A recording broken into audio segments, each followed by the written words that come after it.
I'm back in my home country to explore one of Italy's best-kept secrets.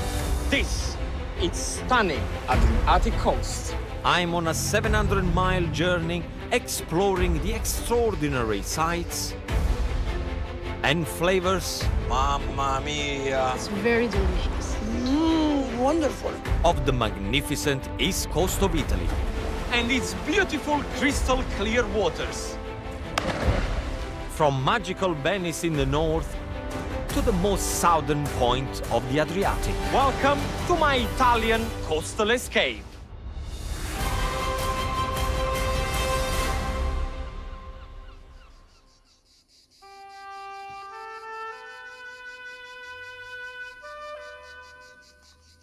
I've traveled almost 400 miles down the east coast.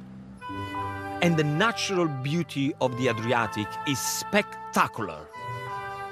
I'm now more than halfway along my journey, and I'm visiting somewhere unlike anywhere else on the Adriatic, Gargano National Park. Gargano is the area that forms the unmistakable spur of Italy's hill.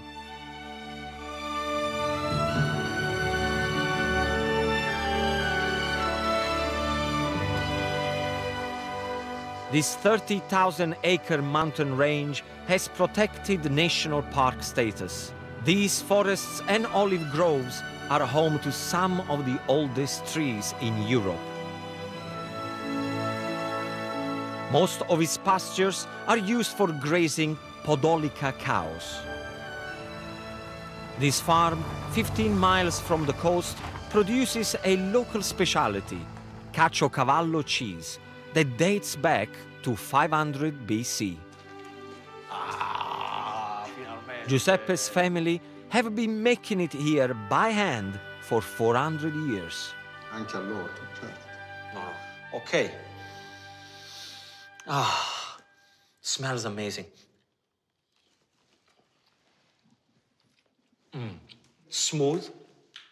You get the saltiness, and there is a taste of smokiness.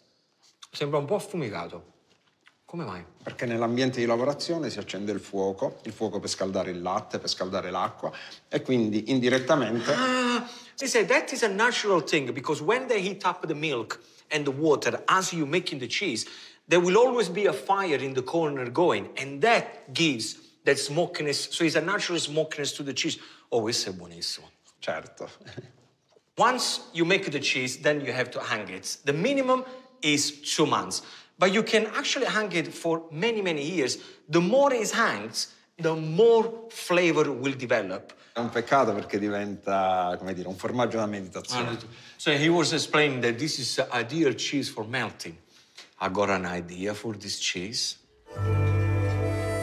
Giuseppe has a herd of 100 rare Podolica cows. Their unique diet of wild herbs gives the Caciocavallo its distinctive flavor. After milking, master cheesemaker Voltaire separates the curds. He pours over hot, salty water, and as he pulls and stretches, the flavor starts to develop. It's almost 40 degrees outside, and there is a fire in this tiny room. Let's see if I can handle the heat. Che caldo! Che caldo che fa qua! Well, I have to say, when I woke up this morning, one thing that I didn't think I was going to do is stretching cheese. Okay, we can do that. Oh, nice and relaxing. Cheese making. Sempre piano piano mettere l'acqua. Sempre nell'acqua. Okay, so he said keep the moisture of the water, so then it stretches easier. Mettere l'acqua fredda in mare. Then he said put your hands in cold water, otherwise you get burned. It's too late now. Allungare, sempre allungare. Ok. E quindi la devi filare. Sì, quante volte lo devi fare? Più sottile, più meglio. He said that the more you stretch it, and the better the flavor of the cheese is going to be. This is a dying art. Just half a dozen local farms still make cheese this way. It requires physical strength, patience, and a good firm grip. E quanti ne fai al giorno? Ma poco, 3. Prima famo 4, 2, 3, 4. Solo? Sempre questo. He only makes between 3 and 4 caciocavallo a day, so you can imagine how special this cheese is. Senza rovinare. So this is the end caciocavallo. This is the end product. Now it's going to go straight into salamoia, which is salt and water together. So there you go. This cheese looks like a huge... This special cheese deserves a special recipe. I'm thinking one of Italy's most famous dishes. I'm going to show you a really cool vegetarian dish, melanzane alla parmigiana, which is baked aubergine alla parmigiana. And this, once you taste it, you will not miss meat at all. Cut the aubergines into centimeter-thick slices. And then, pour salt on top. If you have a beautiful sunny day, just leave them in the sunshine for about an hour. And what's happened? All the moisture is going to come out and they're going to be nice and dry, ready to be fried. Now, the first thing that you have to prepare once you've done the aubergine is to make the tomato sauce. I'm not going to put any garlic. I'm not going to put any onion. I'm not going to do anything like that. I want the aubergine to be the queen of this dish. Tomatoes, I'm not going to use fresh tomato because to make a good Italian sauce, you should never use fresh tomatoes. It's got far too much water. I'm using tinned chopped tomatoes. I'm using about 4, straight into the pan with oil. In there, basil. Very important to use fresh basil. That goes in there. Salt, very important. And a little touch of black pepper. That's it, really. Cook for 25 minutes and the job is done. Oh, yes. This is perfect. All the water is out of the tomatoes. Now just put it on the side and leave it to rest. Now let me show you exactly what we're gonna do to cook the aubergine. We're gonna use half and half. Half vegetable oil, half olive oil. Olive oil tends to burn quite faster. So vegetable oil helps the oil not to burn. Half goes in there and we're gonna shallow fry, eh? I have one dish with plain flour and one with beaten eggs to coat the aubergine.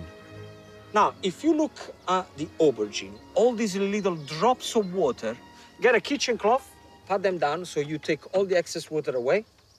Then get the aubergine into the flour. Now, slap the aubergine so any flour, any excess flour goes away into the egg. So coating and slapping, coating and slapping. Lift them up, make sure all the runny hair comes out, straight into the oil. That's it. You probably want to cook this on for 1.5 minutes to 2 minutes on each side. Look at the color. Beautiful, golden. You know that they're gonna be nice and crispy. Oh, yes. I remember when my mommy used to make the melanzane alla parmigiana, the smell of the fried aubergine used to go all over the house. And for me, I was kind of salivating from 7 o'clock in the morning until lunchtime to have this aubergine. I've repeated the process for 30 slices. Now, time to layer. So let's start. Aubergine on the bottom. See, that's what I want you to do. Cover the bottom completely, slightly overlapping the aubergine. Now, once you've done that, I'm gonna put a little bit of the tomato sauce, not too much, just dot it around the aubergine. This is how many people, they make a mistake when they do the parmigiana. They put far too much tomato sauce. Then in goes the almighty caciocavallo. Now, if you don't have the caciocavallo, you can use mozzarella, any cheese that is going to give you that kind of stringy texture. Now we go with the basil, okay? A little pinch of salt, Parmigiano Reggiano. And then we do it again. One for the Parmigiana, one for Ginos. It goes in the oven uncovered for 20 minutes at 180 degrees. Now, once you take it out of the oven, it's very important you let it rest for a good 15 minutes before you serve it. Aubergine alla Parmigiana should be served warm, never hot, because this is how you get the best flavor out of the aubergine. Oh, è pronta, eh? Beccatevi sta parmigiana, guarda qua, guarda. Bellissimo, che spettacolo, spettacolo. Che ne dite? It's very good. See? The perfect melanzana is that you can see the layer with every ingredient in it. E io veramente spero che ho dato giustizia al caciocavallo. I just told Giuseppe I hope I did justice to his caciocavallo. So, buon appetito. Grazie. Salute, salute. You're too young to drink, so no salute. Very good. It's good, eh? Oh, piano. They devoured the parmigiana. Look at them.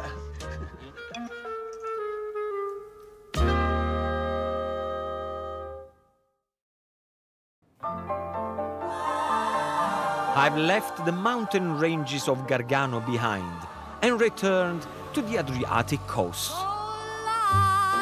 My next stop, 120 miles south, is the extraordinary town of Polignano a Mare. This shining gem sits on limestone cliffs above glittering waters, and I'd say is one of the most famous spots on this coast.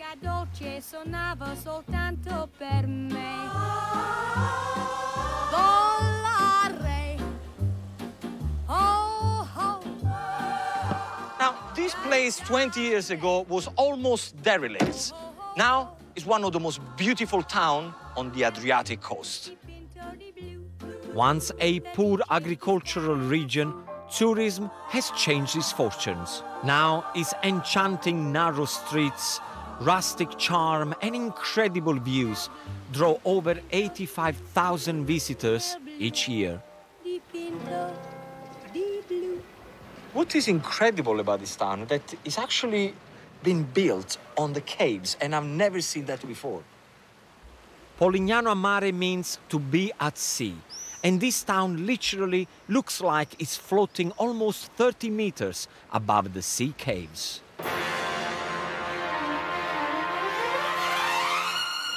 Ice cream time! Ciao bello, tutto a posto? Certo. Allora, ascolta, un bel gelato. Polignano's gelateria regularly win the most prestigious ice cream competitions in Italy. Impossible to come around here and not having an ice cream. And my favorite flavor, nocciola, which is hazelnuts. I like stracciatella. And panna, which is whipped cream on top. Bello. Prego. Grazie, grazie.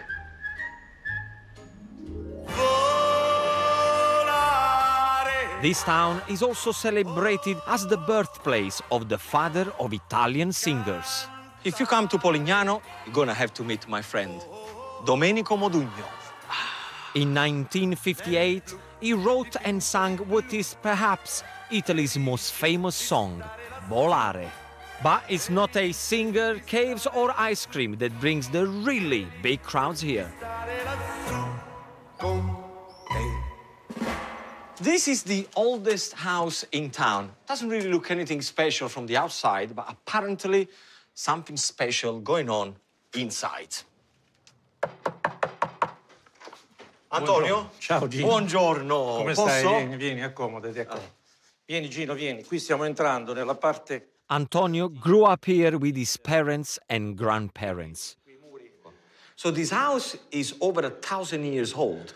It used to be a tower, so in the old days they can look out for pirates or anyone who wants to invade the town. But I've seen Roman defense towers before, and it's not the age of this house that makes it so special. Wow! Huh? Che vista! Now this is a view. Polignano's unique position so far above the sea has made the town a magnet for cliff divers. Adrenaline junkies jump from the balconies and cliff tops into the waters below, including Antonio's father and his friend, Volare composer Domenico Modugno.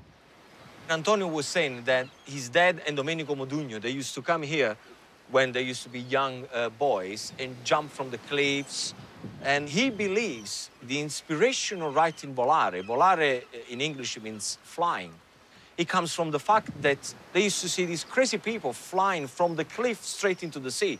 And that's how the song came about. There you go.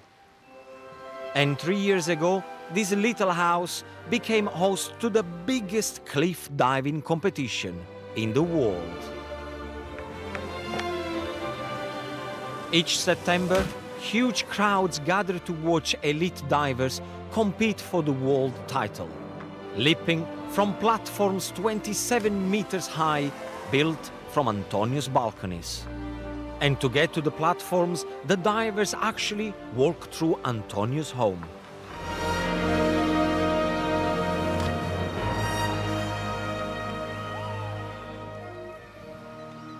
Where we are at the moment is about 15 meters of height, but this is the lowest part of the house because you then can go all the way to the top, which is over 25 meters, where these crazy guys, they jump in the sea for over 25 meters. I mean, I wouldn't do that. I would definitely not do that. I'm definitely not ready for that height, but maybe I could give the lower 11-meter cliff a go on the other side of the cove. I'm gonna take the opportunity to say thank you to everybody. Hopefully, I'm going to see you very soon. If not, it's been a pleasure.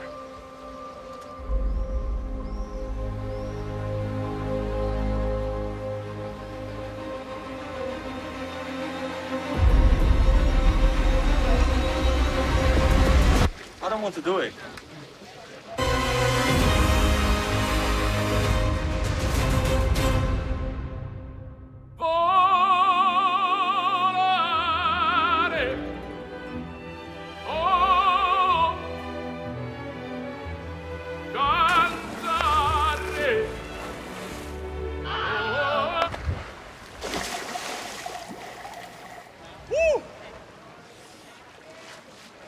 Fantastic! Now I worked up an appetite, I'm going to create my version of stracotto, a local one-pot lamb stew. But not just the average lamb stew. My lamb stew has got celery, it's got black olives, orange zest, honey, fresh thymes, caramelized onion, red wine. It's got everything to make this the best stew ever. Now, the first thing we're gonna have to look after is the onions. Slowly caramelize finely sliced red onion. Now, once they start to caramelize like this, which they look amazing and it smells divine, let's talk about the lamb. You can use leg of lamb, you can use neck of lamb. You cannot use fillet of lamb or any part of the lamb that is too tender. Size, look, big chunks, straight away inside with the onions. So you probably want to do this one for a good 5 minutes before you start to add any other ingredients. So, as the lamb is cooking, celery. I love when I buy celery with the leaves. Often people, they throw away the leaves. I'm gonna use this at the end just to give an extra kick. Big chunks, okay? So, like that. Celery goes in. Then I'm gonna start to use thyme and bay leaf. Now, let me tell you something about bay leaf. This is a quite tough herb. What you want to do is this, look, in your hands, and bruise it. So you want it to really squish it. And the smell and the flavor is all gonna be released in there. So bay leaves goes in, thyme, just shake it, like that. Then orange zest. The flavor of the orange with the lamb, it just works beautifully. Let's start with the zest first. Don't throw away the orange because we're gonna use the juice of the orange as well later on. Make sure that, see all this zest in the back of your grater, just straight in there. Now, olives. Please make sure that they're pitted because someone will break their teeth. Now, once everything is in, honey. Honey and lamb, you can never go wrong, trust me. Guys, I wish you could smell this. Okay, now it's time to add the one. The one that I've chose for this recipe is called Tormaresca. Now, this is a local wine from Puglia, from the region of Puglia. It's got a quite spicy flavor to it. Okay, there is a rule when you cook with wine or any other alcohol. Make sure that the first liquid that you add into your food is always the alcohol. Because as it goes in, okay, what you can see very clearly, it starts to bubble away, and it tells me that the alcohol is evaporating, but the flavor stays in the pots. Next, add tinned tomatoes, squeeze in the orange juice, stir, cover, and simmer for half an hour. Funny thing is that people around Polignano, they tend to eat more meat than fish, which is quite strange, being on the Adriatic coast. But because of the rocky relief, in the old days, it was very difficult for fishing boats to come to the coast, so they kind of tending to have more meat than fish. Still looking good. Okay. Now, remember it takes an hour and a half to cook my lamb stew. So we do the first half an hour without the potato, and now is the time to add in the potatoes. Make sure you use a waxy potato. I don't want a floury potato, because a floury potato is gonna break into the stew. I want a potato that can take another hour of cooking. So straight in there. After another hour of bubbling away, it's time for my final ingredients. First, add peas. Frozen or fresh will work. Then, do you remember the leaves from the celery? Just roughly chop them, a good handful. And this is gonna give color and flavors. Stir all together. Another 15 minutes, the job is done. While the stew simmers, rub raw garlic on toasted bread to accompany. So, nice rustic plates. Let's see. Look at that. Bit of garlic bread. Everything you need in life, right here, in one bowl.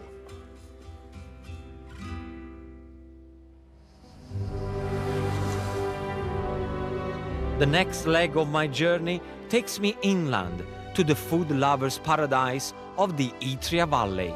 Salute! I try my hand at painting in the white city of Ostuni. I don't think this is for me. I'm gonna stick with cooking. Before making my very own version of the classic tiramisu. Discover the mouth-watering recipes and beautiful scenery of Italy's Adriatic coast in Ginos' sumptuous new cookbook. Next on ITV, we're heading down under where John, Nick and Harry are making a deadly dash to win some gold stars for camp. Brand new I'm a Celebrity, Get Me Out of Here in a moment.